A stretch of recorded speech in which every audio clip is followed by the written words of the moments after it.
Paz do Senhor, queridos. Eu tenho uma palavra de Deus para a tua vida, para a minha vida. Está em Efésios, capítulo 2. Eu vou ler aqui o versículo 8.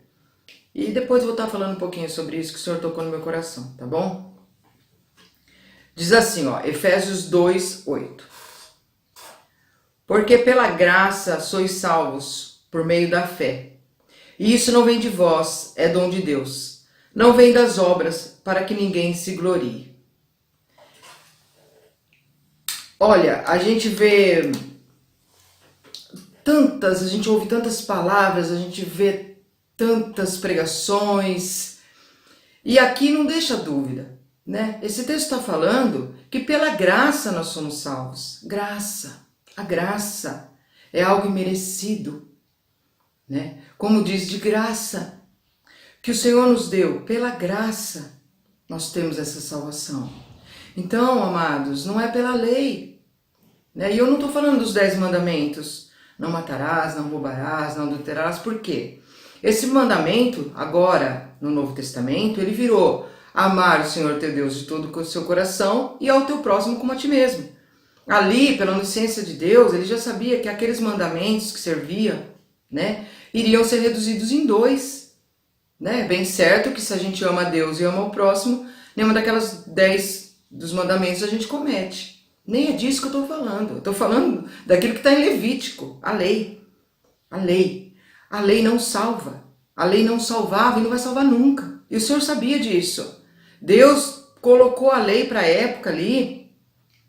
E hoje, se você quiser ressuscitar a lei na sua vida, e tem muitos que fazem isso, não conseguem cumprir ela toda. E aí já peca. Porque aí a palavra diz isso, que quem não consegue cumprir a lei, toda ela, se ele cair em uma, ele cai em todas, né? Então é pela graça.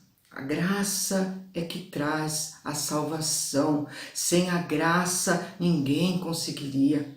Porque, amados, todos, a Bíblia diz que estávamos caminhando para um descaminho.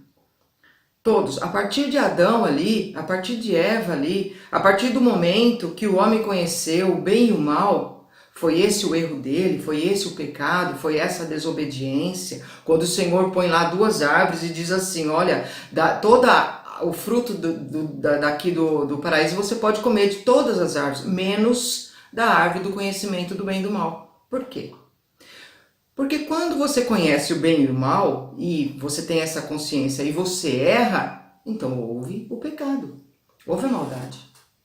Porque a partir do momento que você não conhece, você é desculpável, né? Mas a palavra diz que nós somos indesculpáveis. A partir do momento que foi conhecido o que é bem e o que é mal. Aí a partir deste momento que você tem esse conhecimento, e hoje a criança já nasce, pouquinho que cresce, pouquinho que tem consciência de si, já sabe o que é certo e já sabe o que é errado. Então é por isso que toda a humanidade já vem no descaminho. A graça vem trazer o pagamento que o Senhor fez na cruz, que acabou com essa lei, porque ele cumpriu a lei. Ele cumpriu a lei, derramando o seu sangue, que no passado eram matados animais para pagar o pecado de todos ali. O Senhor veio e derramou o sangue dele, para pagar. Então ele cumpriu essa lei. Essa é a graça para nós. Ele se fez maldito para pagar o pecado nosso. Então não tem por que mais ficar indo atrás de ressuscitar a lei. Vai ler Levítico para você ver. Ninguém consegue, né? Então assim, o que é pregado fora disso, seja considerado heresia, né? Então os líderes espirituais que pregam a lei, e a lei está incluída vestes, né, roupas, modo de cabelo, modo de vida aí, exterior, então cumpra a lei. Aí lá tem um versículo que diz, em Levítico, não vou lembrar agora, que o sacerdote, aqueles que estão ali, os líderes, esses mesmos líderes hoje, e que também na época ali dos fariseus colocavam jugos tão pesados que nem eles conseguiam carregar, não mudou nada, né? Só modernizou as palavras, mas na verdade hoje se coloca jugo, é muito jugo. né? É muita lei. É muito fardo pesado que nem os próprios líderes conseguem carregar, né? Então vai lá agora, se um desses líderes, como está ali, fala sacerdote ali em Levítico, diz que se uma filha se prostitui, que ela seja queimada, né? Então assim, não muda nada. Hoje em dia os mesmos sacerdotes, os mesmos líderes espirituais estarem pregando jugo e fardo. Porque se aqui está dizendo que é pela graça a nossa salvação, ela é pela graça, ela é de graça, né? E aí fala assim, pela graça sois salvos. E a salvação é o quê?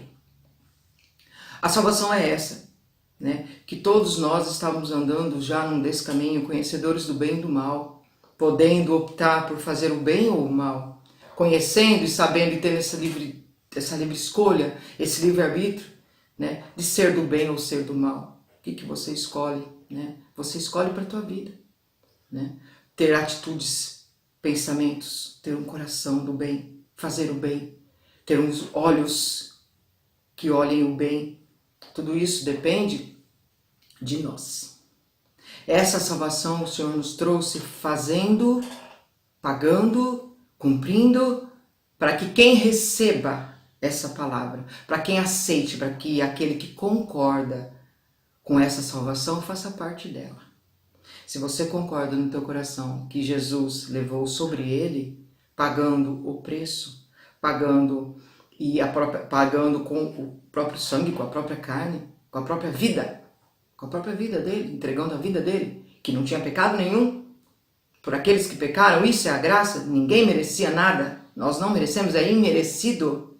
Porém, aqueles que aceitam, aqueles que recebem esse pagamento na vida dele e muda de vida e se converte a essa nova vida dia a dia, não é de uma hora para outra, é um desenvolvimento, a conversão, a mudança de vida, a conversão é isso, é mudança de vida, é querer mais, é querer conhecer mais, é querer ser como Jesus foi na terra. Eu não sou Jesus, nós podemos ter atitudes iguais, porque o Senhor Jesus, do mesmo jeito que era Deus, era homem, também tinha todas as mesmas circunstâncias de homem, ele teve na terra. É possível sermos iguais a Jesus, ou pelo menos mais próximos possíveis dele. Então essa graça, ela é isso, não é nada mais do que tudo isso que estão colocando de julgo, impedindo muitos de chegarem até Jesus, com tantas normas, né, de roupas, estereótipos, né, tantas normas assim que afastam, ao invés de aproximar, se afasta. Né? E a salvação veio para esses que recebem. E a condenação é essa, que a luz veio para o mundo e os homens amaram mais as trevas do que a luz, porque as suas obras eram más. E quando as obras são más, quando você faz algo de errado, você quer mais esconder, você não quer que apareça. E se a luz aparecer na tua vida, vai aparecer tudo aquilo que é errado. Agora, tem aqueles que neste momento veem isso, enxergam isso, sentem isso como uma bênção. Fala que bom que a luz vai vir e vai começar a mostrar tudo que está errado, porque eu quero acertar. Porque eu quero que a luz entre na minha vida, porque eu quero acertar. Porque eu quero mudar. Porque eu não aguento mais a vida que eu estou vivendo. E eu quero que essa luz venha. Então, essa é a condenação. Né? Porque às vezes você pode falar assim, mas que pecado que ele pagou? Tá tudo errado, tá tudo acontecendo igual, tem tanta maldade nesse mundo e cada vez pior, né? E a tendência é essa também está na palavra do Senhor, que o amor de muitos esfriariam, né? E que viria a apostasia da fé, né? Agora falando em fé, porque pela graça nós somos salvos, a graça eu expliquei, a salvação eu expliquei, pela fé em quê? Em qualquer coisa, pela fé em qualquer pessoa, pela fé em qualquer líder espiritual, pela fé em qualquer palavra, pela fé em todos esses julgos que estão colocando, pela fé em todos esses fardos pesados? Não. Pela fé que Jesus é o caminho daquele descaminho. Jesus é a verdade de tanta mentira. E Jesus é a vida de tanta morte. A vida, aquela vida, que se você receber essa entrega dele na tua vida, você tem essa salvação, a condenação já não há mais, porque ele veio e ele é a luz para iluminar todas essas trevas. E essa fé não vem de vós, A palavra está dizendo, né? Não vem de vós, não vem de você a fé. A gente tem que buscar essa fé, conhecer a obra que o Senhor Jesus fez, o que Ele consumou, conhecer a mensagem de amor, a mensagem da cruz. E é essa fé nele, nessa obra que Ele veio fazer. Porque todos estavam perdidos, e todos estavam sobre uma lei inviável, improvável, impossível, né, de se cumprir. E não, ninguém iria se salvar assim. Jesus veio para cumprir essa lei na carne dele, para que nós possamos viver pela graça e pela fé nessa obra. É por essa fé. Mediante a fé. Né? Isso não vem de nós. Vem quem coloca a fé, quem coloca o querer e o realizar, também vem de Deus. Vem do Espírito Santo o querer e realizar. É o Espírito Santo que nós recebemos, assim que nós cremos no Senhor Jesus, que vem nos convencer do pecado, do juízo. Porque senão a gente vai achar que está tudo certo. Mesmo sendo conhecedores do bem e do mal, há uma hipocrisia muito grande, né? De se convencer, de reconhecer, de arrepender, falar, não, eu sou um pó, né? Eu sou o próprio pecado. Eu só consigo não pecar se eu conseguir uma força que vem do alto. Porque a nossa carne aqui, ela tende a isso, tende à maldade. É só a gente vigiando todo dia, toda hora, em todo tempo, buscando ajuda que vem de onde? Do alto. Porque o homem não pode ter coisa nenhuma se não vier do alto. Né? Então não é de nós. Vem de Deus para que ninguém se glorie. E o que mais se ouve? E não de obras. Porque obras eu faço bem, eu distribuo cesta básica, eu faço doação, né? E aí na hora que eu vou fazer uma doação ali eu faço uma foto mostrando, expondo, né? Explanando a vida do outro. Hipocrisia, né? Então não é pelas obras. E tem tantas entidades, né, que falam que são salvos pelas obras. É tão claro o texto dizendo que isso não vem de nós. É dom de Deus para ninguém se gloriar. Quanta gente se gloriando. Quantos líderes espirituais, quantos chamados aí para pregar a verdade estão se gloriando. Então se pendura numa cruz. Vai lá entregar o seu corpo. Porque Jesus, um moço de 33 anos, desceu aqui como carne, viveu aqui como nós, e foi lá na prática e se entregou numa cruz. É vida. É prática. Não são sentimentos, emoções. É uma prática de vida. Né? Então, queridos, para não prolongar, e depois eu vou voltar com outro texto um pouquinho mais adiante aqui mesmo, que fala sobre os chamados, sobre os ministérios, que também tem tanta confusão aí sobre ministérios, né? E a palavra do Senhor vem mostrar muito o que é o corpo de Cristo e o chamado de cada um, né? E Deus não é um Deus de confusão.